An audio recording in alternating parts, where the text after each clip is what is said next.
Hello, good evening. Welcome back, everyone. I want to welcome everyone here tonight.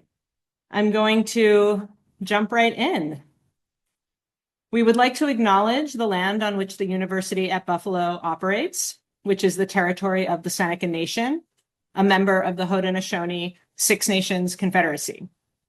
This territory is covered by the Dish with One Spoon Treaty of Peace and Friendship, a pledge to peaceably share and care for the resources around the Great Lakes. It is also covered by the 1794 Treaty of Canandaigua between the United States government and the Six Nations Confederacy, which further affirmed Haudenosaunee land rights and sovereignty in the state of New York.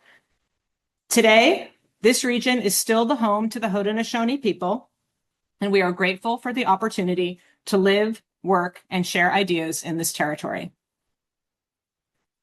Yola Monakhov Stockton is with us tonight all the way from Hawaii. She is a Soviet-born, Hawaii-based artist who grew up around New York City. Through inquisitive and collaborative approaches to photography, film, and the documentary form, her work addresses lived experience, ecology, and resilience. She is currently assistant professor and photo area chair at the University of Hawai at Mānoa. Before taking on that role in 2023, she taught at our very own Buffalo State University, our other SUNY, heading the photography department there. I got to meet her when I moved to Buffalo in 2019 and was immediately drawn in by her warm intelligence, curiosity, and generous spirit. Since then, she has been an invaluable friend and artist educator peer. Watching her film, Notes from the Bottom, shot on board a week-long scientific expedition in the Great Lakes, I was struck by the power of film as a tool for slow, thoughtful observation and a model of giving time, care, and attention to others and to the world. Yola's camera brings us into close contact with her subjects, allowing for the kind of sustained encounter necessary for knowledge and understanding.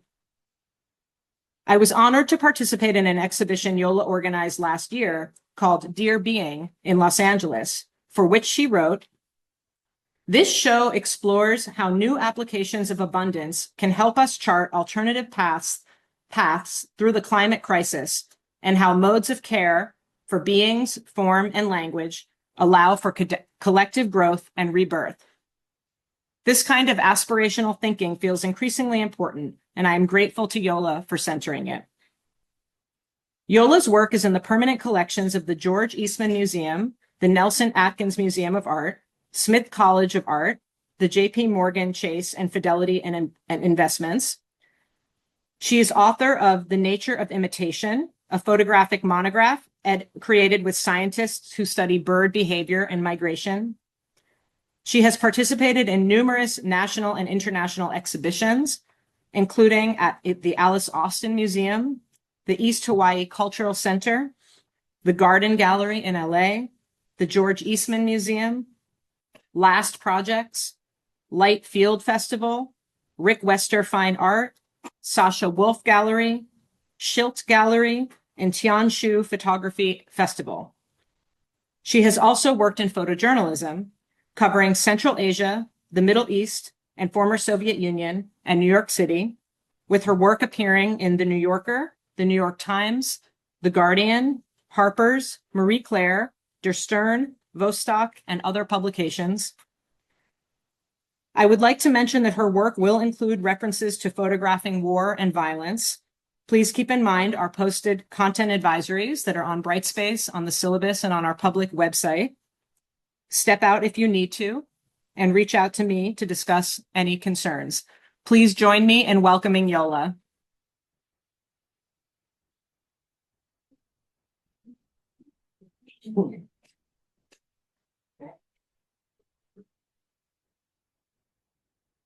Oh, well, hello, how's the sound? Good. All right. Thank you. Thank you, mahalo, which means thank you in Hawaiian. Mahalo to Becky for the introduction, to Stephanie and the Committee for Visiting Artists for inviting me here today. And especially to students, thank you for coming. And I just want to also acknowledge your bravery in undertaking the journey of making art, which as an educator, I continually find inspiring. How's everyone feeling today? Good. So I'm here to speak about some of my work, as Becky mentioned, which has to do with memory, the materiality of representation, and also the representation of place and ecology across systems of time and knowledge. Allow me to begin with an excerpt from a short experimental documentary, and just to explain, one word you will hear is the word aina, which is a Hawaiian word which literally means that which feeds, and it's used to refer to the land. Waking up from the grand illusion of this society structure, the structure that we're so hypnotized to. Yeah. Wake up, go work, come home, bye, work, work, work. But you know what? We're coming back to Aina. We are coming back to Aina. And that is us. We are Aina. You move these rocks inside of ourselves by these questions. We have these rocks that we kind of used and we're building walls. And now we're breaking them down, but we're not just breaking them, we're transmuting the energy and we're utilizing it in a way that fits with the land. The way this Aina holds me, and I'm sitting down, and there seems to be like it's a chair here, and there's a place to rest my arm, and it just cradles me, So I feel loved and I feel hugged, and I feel honored to even be able to be in the presence of this farm. It's weird. In school, I remember a lot of the language used was Hawaiians used to do this. Hawaiians used to build fish ponds. There used to be a fish pond here. A lot of like this past tense, it's kind of done. So we really grew up not even thinking this was going to happen. So I got older, and friends who practice a lot of more Hawaiian culture practices started bringing me in and around the circles, different cultural practices.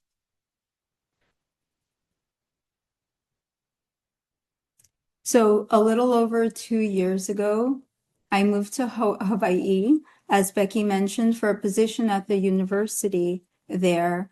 And Hawaii was a place where some of my family had lived for many years and where I had been photographing for a decade.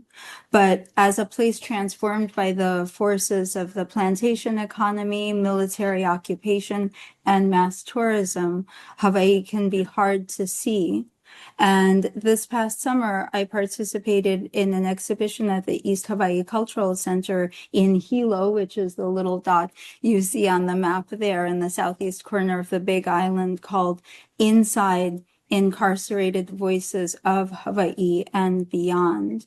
And so here's a view of the installation I created, and the piece is called Memorial.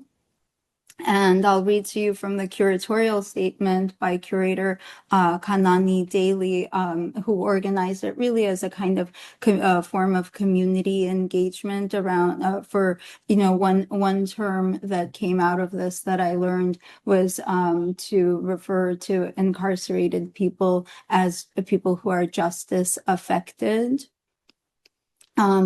She writes, and this is from scholar Geert Don't, where alternative social institutions may have sought to ameliorate the economic insecurity inherent in capitalism, mass incarceration has taken up this regulatory function by first separating and then locking up the most marginalized and vulnerable to the vicissitudes of capitalist growth. And just for your reference, because I'm guessing people might not have a huge amount of familiarity with Hawaii, is there anyone who does here? Yes? Okay, good. Lived there? I'm from there. Oh, amazing. Okay, good. So I'll be looking for your question later. But this is a slide, from the organization Prison Policy Initiative, but a slide from 2021. But you can see, some of the disproportionate ways that different populations are affected by incarceration, in the present day. But so for the installation, the work resulted from something of a mystery, which was there was a collection of glass plates at the Hawaii State Historical Society, which had never been printed. And here's an example of a digital scan of one of them. And the question was, why did the photographs exist? Who was the photographer? There are many unanswered questions, or who were the photographers? Why would you photograph people who are incarcerated? Like what forces of power are at play when someone who doesn't have agency, is asked to sit before the camera.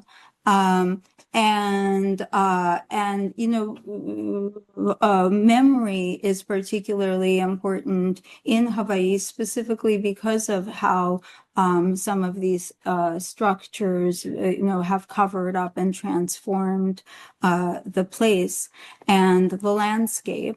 And so these glass slides, here's an example of another stereoscopic image of another portrait in this series. The original photographs were made at Oahu prison 2 years after a revolt known as the Kawakuloko. And this was an armed rebellion of 1895 against the Republic of Hawaii, following the 1893 overthrow of the Hawaiian monarchy by a group of plantation owners. And people who were suspected of participating in the rebellion, including, as you can see here, some women and also children, were rounded up. And 2 years later, these photographs were made. And so my project, the piece in the upper right-hand corner, is this, tribute or memory of some of the political prisoners whose photographs seemed to have the most potential in terms of the power of their gaze, which is what, like what can you do when you're in front of the camera? How do you present yourself? And part of what you can do is to look back. And the philosopher Emmanuel Levinas has this idea of ethics residing in the face-to-face encounter. Something which here survives across time and through the materiality of the medium, and these plates, the original plates were given, were housed in this prison, and then at a certain point passed to the archivists who work for the state, who then digitized them, and then I was able to access, the images are publicly accessible. And I was also interested in the detail and the metaphorical function of the hands, the hands that write, the hands that labor. And then also, like the act of fragmentation. So part of this work has to do with the question of, how to meaningfully access archives, knowledge, and history, through contemporary material practice. And so the disruption of the objectively presented whole of the photograph when you see it in parts. And I installed the work, well, you can't quite see it in the slide, but it hangs quite low, maybe 2.5 feet off the floor, asking the viewer to incline downward. And through And though the documentation appears light here, the room is actually quite dark. And this light table, which we constructed for the exhibition, was sprinkled with alaea salt, such as is often used in traditional Hawaiian spiritual practice of blessing, remembrance, and protection. And because the work points to the direct line between the political prisoners of the late 1800s and incarceration today, another part of the project was a collaboration with justice-affected individuals. So I was able to participate in several workshops as a volunteer in various prison facilities on Oahu and exchange drawings between artists inside and out through various techniques, including the surrealist practice of frottage, or taking a rubbing of place. So this was my invitation to participate in the project. And in the exhibit, we had two boxes, one for works by justice affected people and others by members of community. So part of, what this work is trying, so the one on the right side is from inside, and then the one, in this box is one of the community members brought the prompts to her class, to her English class in the middle school, and students were very moved by the prompt or by learning about the issue, and then they wrote letters to people inside. Just a little, as Becky mentioned, a little bit of a warning. The next series of images contains nothing at all explicitly violent, but photographs that do have to do with war. And if that may make you uncomfortable, this would be a good time to consider stepping out for a couple of minutes. But here's as part of these talks, artists tend to give a little bit of a life story, our journey, how we came to do what we do. So my journey passes through photojournalism. This is a photograph taken by another photojournalist, Young-Hee Kim, in Kosovo in 1999, I think. So I was a comparative literature major in college and studied languages, and was born in the Soviet Union, a country which for now no longer exists. And then after a PhD program in Italian literature in college, I found myself working in photojournalism and freelancing in New York City, and eventually ending up in the Middle East. And here I am photographing at the start of the Al-Aqsa Intifada, a minute before a tear gas canister is lobbed into the shelter where these young men and I are gathered. And here, so this is a little bit of kind of like the meta view of how photojournalism works. You can see me in the center in the turquoise moped helmet next to the legendary photojournalist James Nachtwey. And we're all gathered around, photography seeks the symbolic. We're all there wasn't much going on that day, and we're all gathered around this flag, jockeying for position. So some of you have probably read Susan Sontag, and so I was wounded as part during the process of photographing. And this photograph of me in the hospital flatteringly reminds me of a photo of Susan Sontag created by Peter Hujar in the 1980s, an amazing queer portraitist who died of AIDS. If you don't know him, I recommend you look him up. But if you know Sontag, there is the early and the late Susan. Earlier, she thought that photographs were a spectacle which substitute for experience and embodiment, the values we hold in art, that they cheapen, that they stand in the way of experiencing something. And later, after visiting Bosnia, where her son was writing about the war, she wrote regarding the pain of others. And she wrote that photography was a necessary act of seeing, of being in the place of something, and that it was a practice of radical empathy. And I continue to explore this tension. So after being almost fatally wounded by an Israeli bullet, I mostly recovered and kept working in photojournalism. And here in the distance, a bomb from an American B-52 falls upon Tora Bora, Afghanistan, where Osama bin Laden, some of you may be too young to remember, was allegedly hiding. But I was becoming more interested in the poetics of the image and what the image failed to disclose, right? Like, what is the war about? What really is at stake?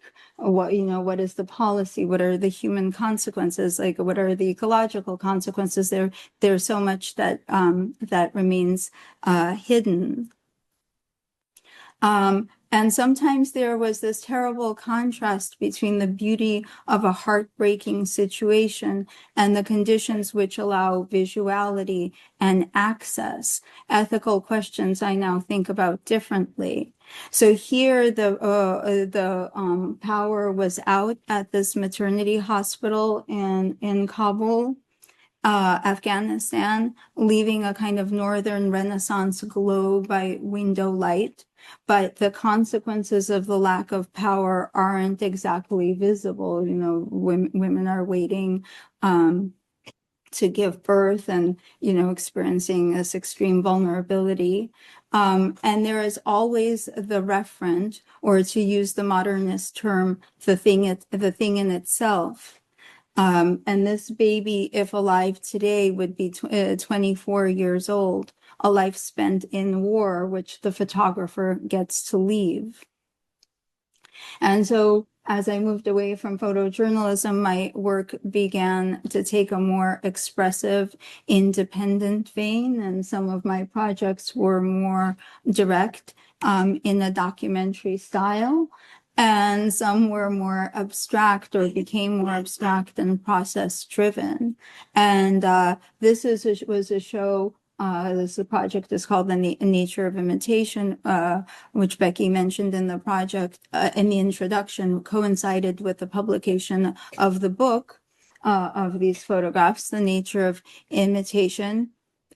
But so during my time getting an MFA at Columbia University, and shout out to the wonderful MFA students I met with today, who are, in this, incredible process of transformation and finding their voices. When I was an MFA student, I became taken with painting and with the synthetic and the interdisciplinary, and the tension between the illusion of the picture plane, and also, became interested in ecology, the complexity of other forms of consciousness.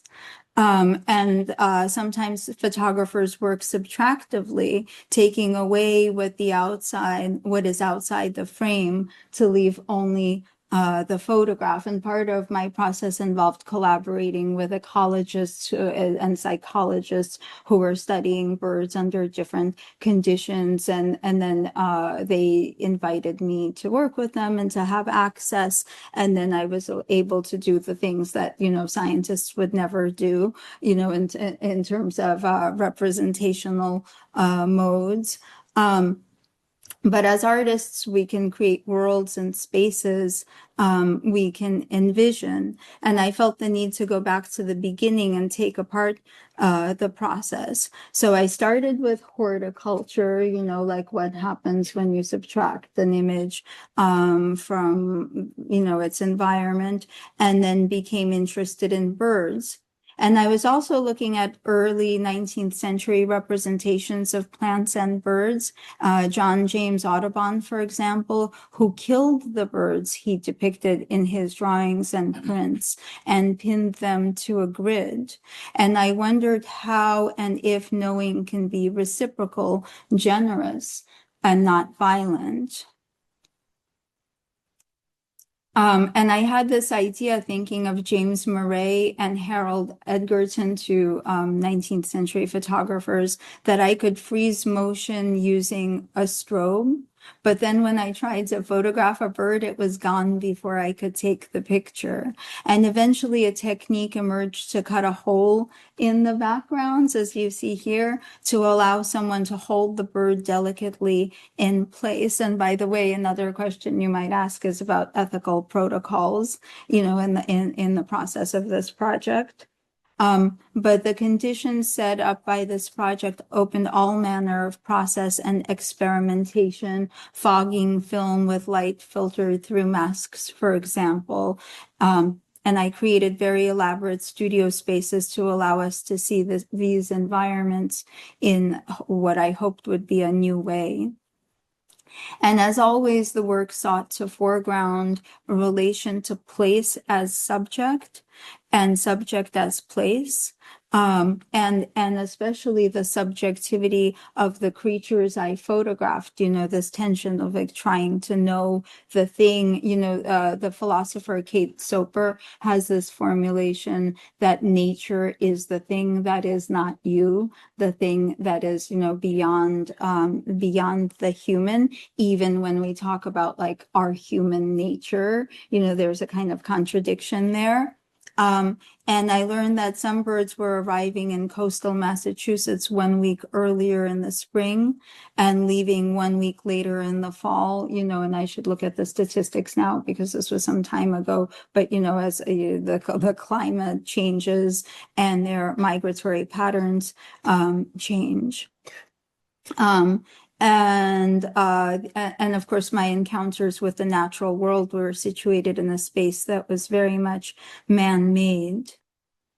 And the questions and techniques I explore in my work are the same ones which inform my teaching. And here, Mari, who's a student of mine on the right, is this thing you can kind of see the behind the scenes of how the process worked, but there's a bird here being fed through a hole. The person in the middle is an ecologist, and I'm working with a 4x5 camera and color sheet film here.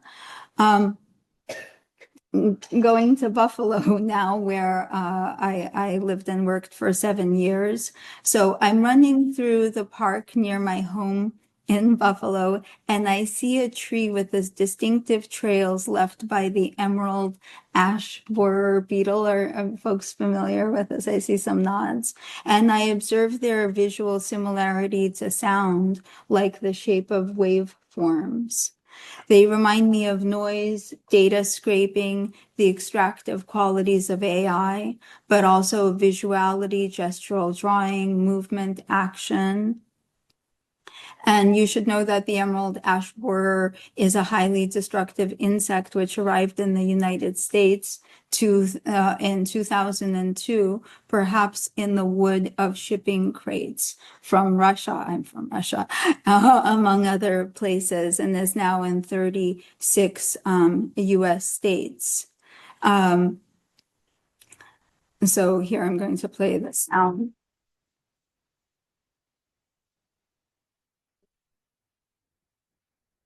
It's a relief for it to be done. But the sound in the animation comes from the image itself. I converted a digitized version of the print into an audio track and used Audacity as an open source editor to apply it to the sound, the image as sound, and then converted it back into an image. But part of this, it, you know, gets into the thinking about metaphors of migration and invasiveness in terms of how we speak about invasiveness and how that relates to personal histories. So living in Buffalo for 7 years, I made work which responds to place through the lens of ecology. And so here's a body of work called Notes from the Bottom, and later it was called The Monotypic Mirror, maybe it's going back, but which I made in collaboration with the Buffalo Center for the Great Lakes, which is at Buffalo State University. And the team from the Great Lakes invited me to join a survey aboard a research vessel on which I created a studio, so this kind of similar motif of creating a studio in situ to photograph the objects and life forms that were coming up from the water, especially the, and if you may have heard of this also, the invasive quagga mussel. So the quagga mussel arrived in the Great Lakes in the 1980s and is another way to think about migration, borders, and non-human subjectivities. And now it covers all of the Great Lakes with the exception of Lake Superior.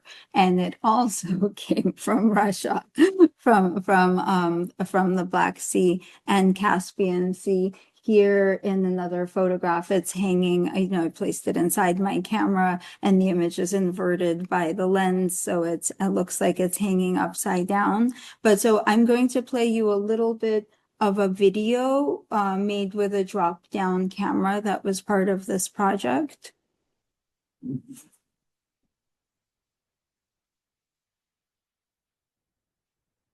So we're at the bottom of Lake Ontario. And the material that you see on the ground is the mussel.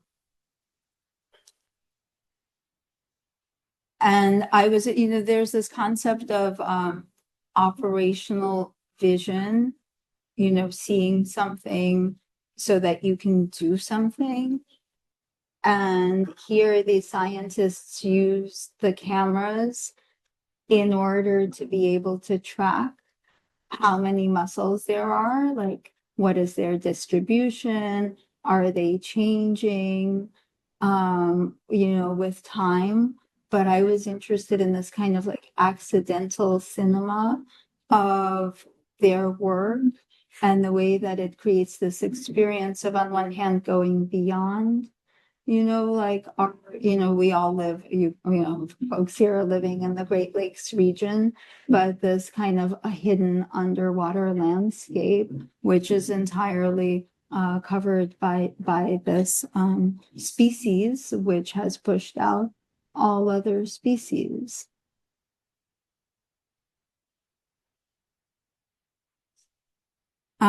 And the project gets into the poetics of the tools used by science, through various forms of photography, still life.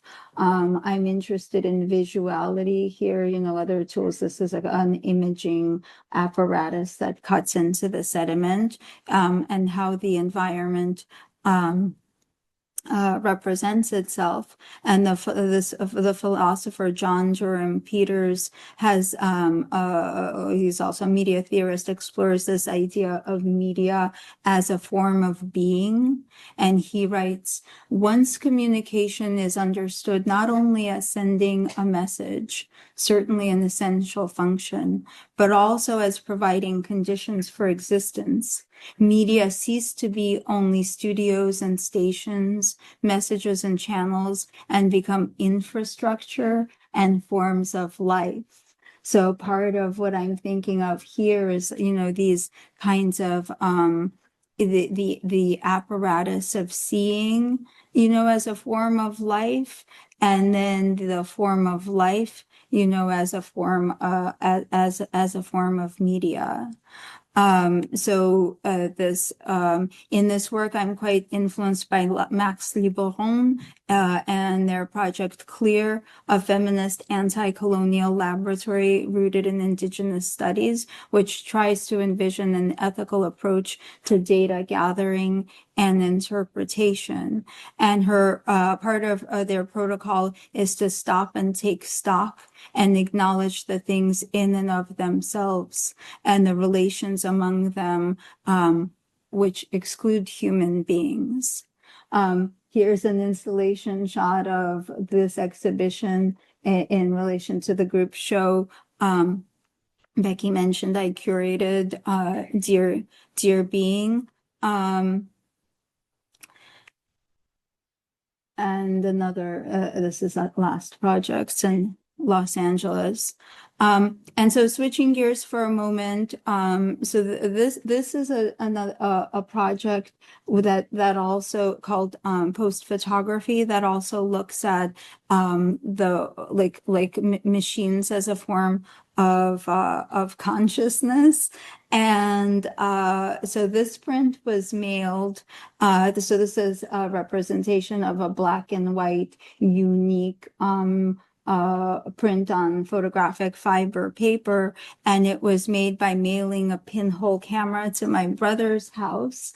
And during the process of being mailed, this is what it saw, including, you know, the streak of light, which is rendered as a negative because it's darkroom paper. So I'll just take you here. I don't need to say too much about this series, but I'll take you through a little bit of, you know, technically how it worked. This is one of the boxes that saw a lot of travel, you know, where you see the whole, like, I don't know if you can see the little silver piece in the center. It was a piece of tin foil and or, you know, the cooking pan with a hole in it, and it produced images on rendered images onto paper. And then here's a small camera, which is a film box remade as a camera, which I loaded with film. So, you know, it gets to kind of like the history, or what, you know, the mechanics of what is a camera.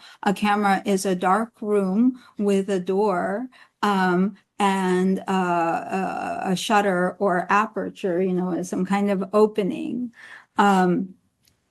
And when I started this project, I was a new mother and cloistered in domestic labor. And I thought of the pinhole camera, and I was, you know, just transitioning out of still of photojournalism. And I used to go places. And I thought of the pinhole camera as a proxy, like that it could take a journey which I couldn't take, you know, and it could go outward as I turned in. And so this project has, you know, traveled with me, you know, and gone through different moments of time, you know, different iterations, and living in Buffalo, and then different historical moments. And Hawaii, sometimes there's a little bit of cheating, like opening the pinhole when I'm in the post office and then closing it again and then opening it, you know, so that then it could go on its journey. And so then there are color, you know, images made with color film. And sometimes they have correct tonal values, but there's a color shift, which happens with long exposure. And it's a kind of, I think of it as this kind of collaboration with a system, with a postal system. And of course, now there's the added thing of the postal system as a kind of, I don't know, like proud American historical asset, you know, that unites us affordably and is something that, you know, could be privatized or, you know, change substantially. So I'm still working on this, and I hope, you know, in editing it as potentially as a book, and hope that it'll assume that kind of concrete form as a book, you know, sometime in the next year or two. And so I'm getting close to the end here. There are several more projects to show you. So this is a current project that also was part of an exhibition this summer in Hawaii. And this one is about, it's about Lauhala, which is a tree which in English is known as the pandanus, and it's endemic throughout the Pacific, and it's used for weaving. So it's super important traditionally. And and it's also used in climate mitigation, like coastline preservation, because it has these roots that grow above ground, and it helps to anchor coastlines and protect them from erosion. So I had the privilege of being part of this USGS funded interdisciplinary group, which spent like over a year visiting.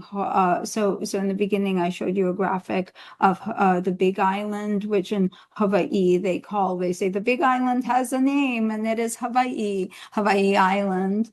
And this is a place where it's much more rural than Oahu, is super overdeveloped. And this tree is incredibly important there, and many cultural Hawaiian cultural practices are rooted in Hawaii Island. And so we traveled there regularly, those folks who were from other islands, and learned about it. And then at a certain point, as I heard from the weavers who were part of the group, I realized that there was this opportunity to collaborate with a weaver. And it's something, that, as my various approaches to photography have involved like different forms of, stretching it or taking it apart or trying to like deconstruct or understand it. And here I'm literally, making these photographs with an 8x10-inch camera, plate camera, black and white film, and then making a contact print. So they're actually quite small. It's giant here, but it's an 8x10,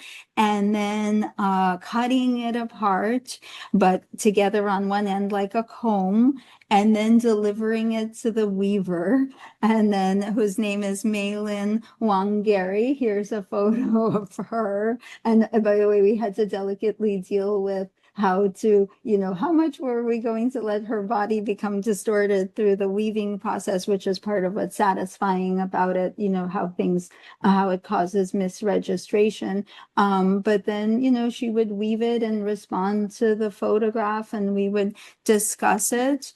And so we had some of these prints, like a set of prints in the exhibition, and we're still continuing the project.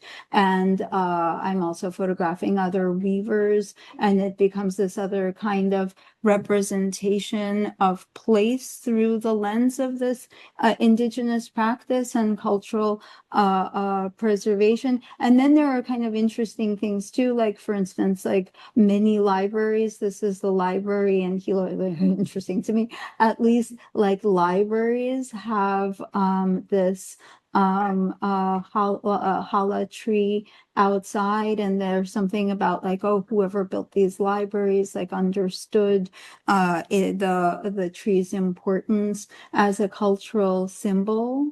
And here you see actually, here the material of lauhala is woven through the print. That's it has a kind of gradient, but those are some of the colors that it can be.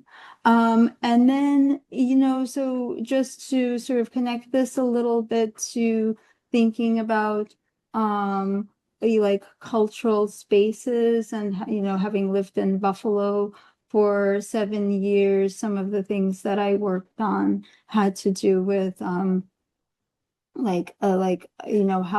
the landscape holds memory, and also like kind of social justice, racial justice. And I started photographing spaces where of food distribution, kind of around the time that I got here. And the handmade cart in this photograph recalled to me Ache's 1899 photograph of a rag picker.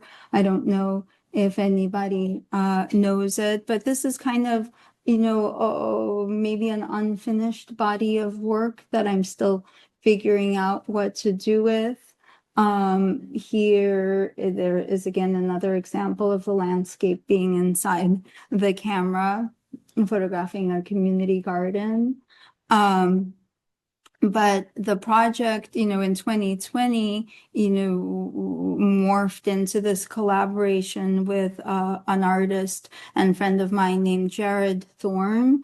And we were commissioned by, I forget what, I think it was called Playground, to create a collaboration where we photographed space where we really explicitly thought about the history of redlining in Buffalo, like Main Street as the dividing line, and photographed the spaces of food and the food that was available in these spaces, and then created audio journeys through which you could access and actually go on through a QR code, which was installed in two of the spaces where you could see the photographs. And in a way, I'm sorry, I know I've gone in a bit of a roundabout path, but this, the use of audio and audio recording was what led me into thinking more about film and oral history and storytelling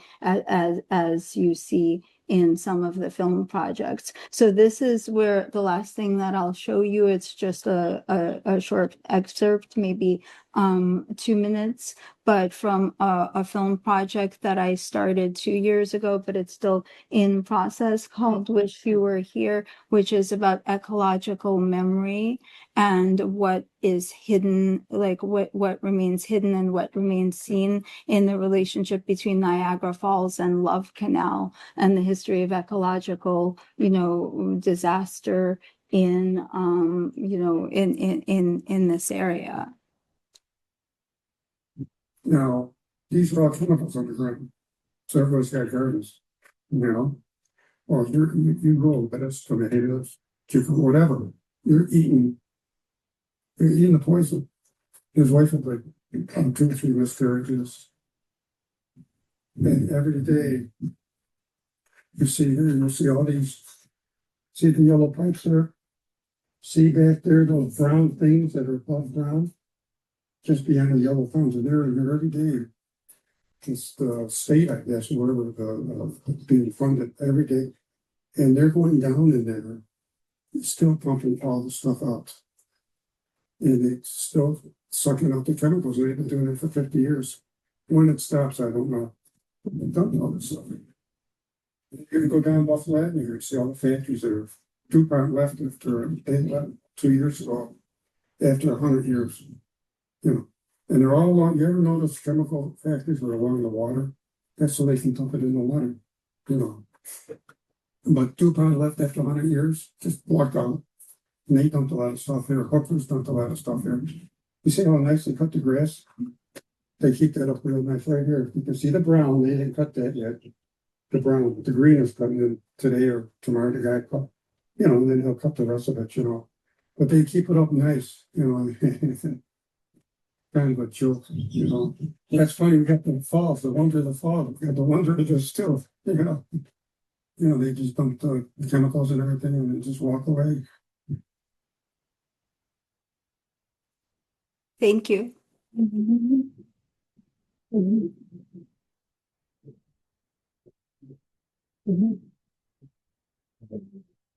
I think we have time for some We questions. do. Thank you so much, Yola. The floor is open. I will bring a little more light to the room, but feel free to call on people. Oh, yes. Hi. Thank you. And sorry, would you introduce yourself by saying your name and if you're a graduate student or undergraduate student or anything else that's relevant? I'm Nova. I'm an undergraduate.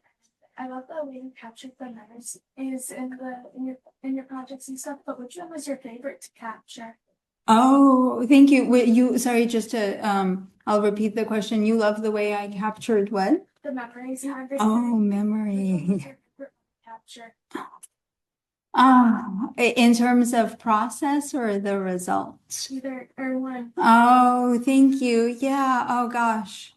Let me see. You know, it's funny, like sometimes the most successful projects have the most painful process. Like the Nature of Imitation is the body of work that I resulted in a book and probably felt the most complete and I was proud of. And it was also so difficult, you know, like parking and unloading loads of like 5 trips to the car with all the kinds of apparatuses that were needed. But I'll tell you one thing, I mean, this is maybe a bigger thing for students thinking about your work. Like one question I've been asking recently of students that I've heard back from students is they're like, does my work have to be pretty? Because, you know, like I think that as time has passed, my idea of my expectations for myself have changed or are changing. So some of the things, you know, that I was like, yes, I nailed it before. Now I might say, ooh, why is that so controlled? You know, so I don't know. I suppose that the post photography process maybe is the one that seems the most magical. But also, I have to acknowledge Carl Lee, who's in the audience and seated directly behind you, who teaches 16 millimeter film here.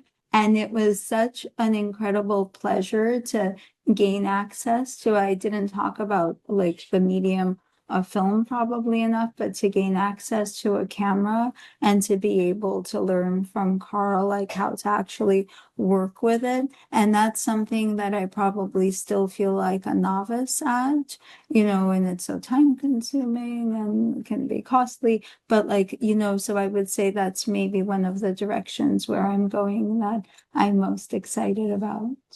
So thank you. Yes. Oh, sorry. I see two hands. Maybe I saw the one in the back first, if you say your name, and then and then we can pass directly to the audience member in front of you. Yeah. So my name is Anastasia. When you were showing the photos of the plants being inside the camera, you said with Oh. double exposure. How did you? This one? Yeah.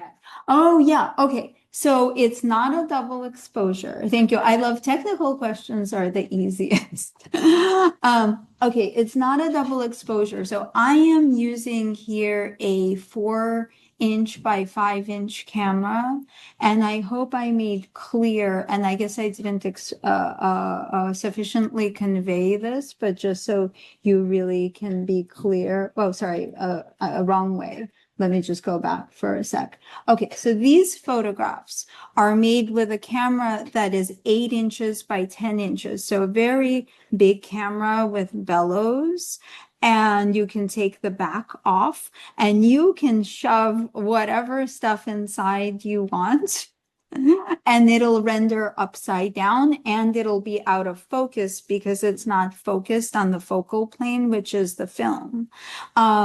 So I recently, and actually, I don't know if he was able to make it, I was really lucky, my chemistry professor friend, Mark Severson, who taught at Buffalo State, gave me like an 8x10 camera. He didn't use anymore, but there are, like, if you're interested in photography and these types of cameras, there are super affordable ones. Like this one was made like, it's kind of a very inexpensive version of a nicer one. If you want to write it down, it's called Intrepid. It's made in England with like from plywood. It's like doesn't look great, but it works. And so then the other one was with a 4x5 inch, so 1/4 the size, but you can still put stuff inside. And there are artists I can point you to. I have to remember the name, but there's a British photographer who is known for like where all his photographs have stuff inside the camera. But it's basically like one of the ideas is the camera is a box. Like, by the way, camera comes from the word room, like chamber. you know, so then you can put stuff inside, but you're not supposed to. So part of it is it's breaking a rule. And one of the reasons I'm interested in working with film, you know, which might be a question like, why film? Why that sort of camera? Is it allows you, partly it allows you to do kind of goofy stuff like this, but it's also like it opens the black box of the medium, because if you take like your iPhone, for instance, like, I mean, like you can put a drop of water on the lens and get, I don't know if people have done something like this, but you know, but it's like it's so heavily programmed by the manufacturers, there's not that much you can do. But if you go back into the history of photography and think about like very simple traditional cameras like 4x5 and 8x10, then you're really like doing stuff yourself, and then you get ideas from the fact that you do stuff yourself. So you know, a lot of students, like I have my intro students in photo do presentations, and it ends up being a little bit surprising. Why do so many of the photographers we like, you know, they choose from a list of people they like. I mean, you know, I edited, I have some control, but you know, I try to cast a wide net. But a lot of photographers are interested in film and these types of cameras specifically because of the sense of agency and sense of play involved in it.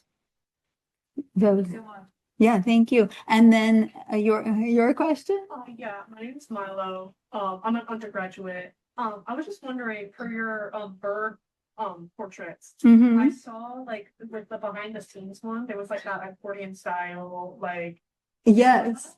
I was wondering how you sourced that and what year that may have. Oh, yeah. Okay. Okay, sorry. Let me see if I'm, yes, this, right? Yeah. Okay, yeah, and I should have showed more of the equipment, right? Because it's fun to see. Okay, this camera is known as a Wisner, and it was produced by a guy named Ronald Wisner in like late 90s, early 2000s. And so I figure it out when people stop and ask you, and you know, on the when you're photographing and you want to go on for an hour, then I was like, I'm gonna have a really pithy explanation, and I'm going to say it's a newish camera, but it looks old. You know, so that's kind of it. You know, he modeled it after a boat, but it's a 4x5. So it's got the bellows, like this one's fancy. The bellows are leather, you know, and brass. So it's a little fancy, but it wasn't outrageous. And I'll tell you, okay, so this I paid in, I'm gonna level with you. In 2003, I paid $1,100 for it, which seemed like a lot, right? I still have it and it still works.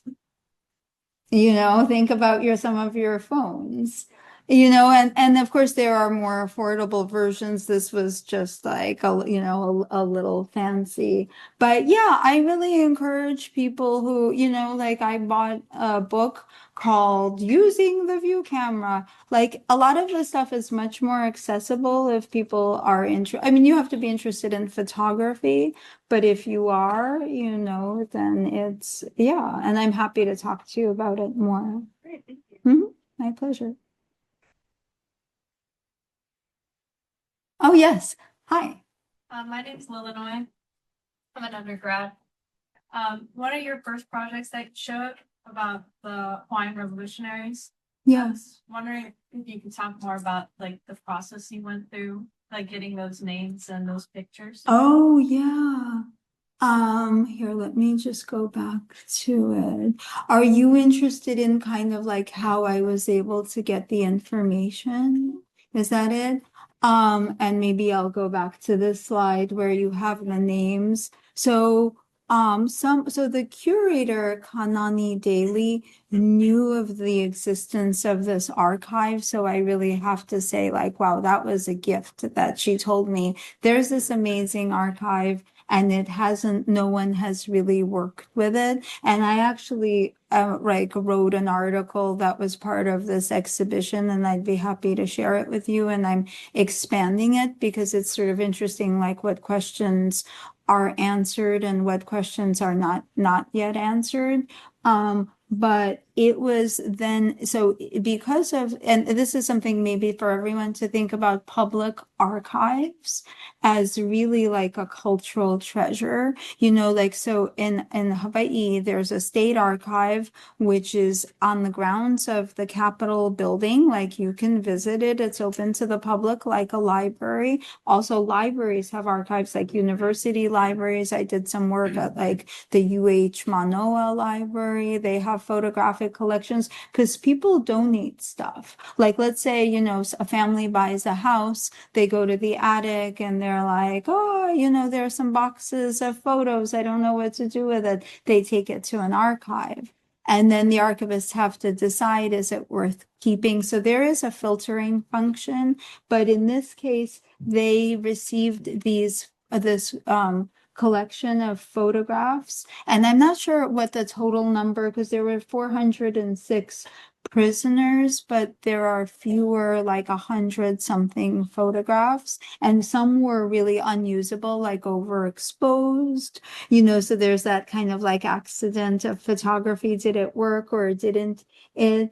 And then they had the names with some of them, but not with all of them. And I think you can see, I can't see on my computer, but there are some where the name was not recorded, but others where the name was recorded. And people, by the way, in Hawaii, like love seeing the ethnic makeup, like to realize that, for instance, people with Portuguese heritage were part of the rebellion, like who actually was rebelling, like the different ethnic groups that were part of Hawaiian society at the time. But then other things were not recorded, like who was the photographer and why were the photographs made. And I even had like a question, like I was like, okay, is these, because when I started writing it, I was imagining, like I wrote a kind of speculative text about the process of making the photographs, like where they were made in a penitentiary that exists. Oh, so here's a fun detail. I mean, it's not really fun, it's kind of sad,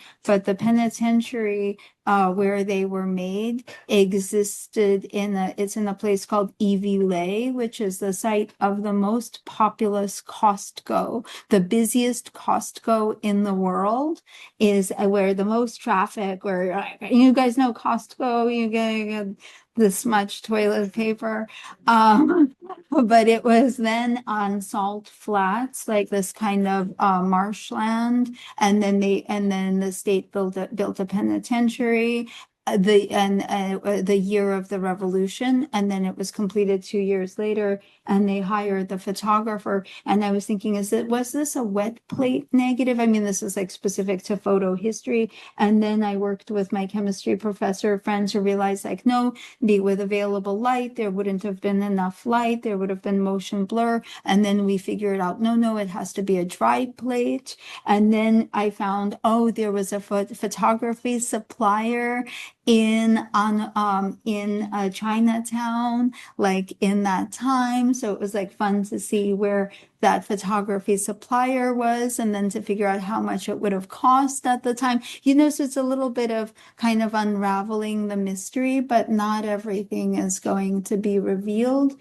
And then, then I should mention there's another detail too, that the people at the archive, they scanned the photos at a very high level of resolution, like incredibly high. That's only possible with contemporary technology, so that then you can have this effect of seeing this clarity. Like this never would have been possible in that time, to say like, I'm going to print it at this scale and just see this face. But then also, by the way, these are digital prints. And then I was like, is that cheap? That I made digital prints for the installation in a future version. How would I do it? I'm not exactly sure, but it is this kind of combination of present day technology and then the history of this process and the mystery of the making of, calling up these people to be in front of the camera, like, because it would have been very expensive. Why, what did you want people to know? Why did you need to record? who, you being the state, who these people are. Oh, and there's one other fun and not fun, sad historical detail, which is that, so these people were incarcerated, and then it was announced that they were all going to be executed for treason.